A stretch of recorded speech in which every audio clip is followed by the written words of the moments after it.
Hello, my name's Rex Weyler. I came to Canada in 1971 as a war resister in opposition to the Vietnam War. In the 1970s, I helped establish the Greenpeace International, which really began as a peace movement here in Vancouver and evolved into an environmental group as well.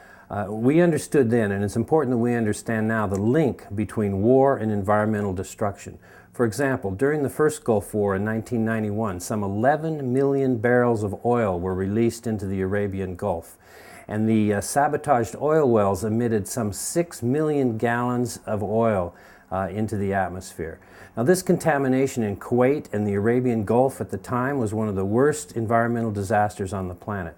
And furthermore, the clashing armies during that war consumed some 8 billion gallons of oil. Now, 6 years into the Iraq War, the Middle Eastern environment continues to face destruction from the war. Consider this.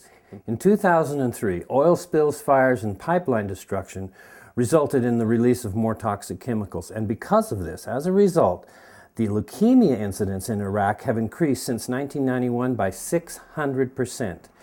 The Iraq conservation group Nature Iraq reports that the Tigris and Euphrates rivers are, quote, open sewers.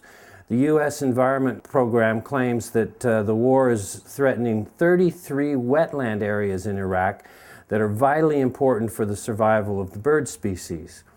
In 2007, Alan Greenspan, a Republican and an 18-year veteran of the U.S. Federal Reserve, admitted what we all know, which is that the Iraq War was, quote, about oil. So the U.S. and world military are destroying critical habitats to seize oil. These are just some of the links between the oil economy, war, and the destruction of the environment. War remains one of the biggest causes of habitat destruction around the world. And this is just one reason that I support U.S. war resistors who have come to Canada in opposition to the destruction in Iraq.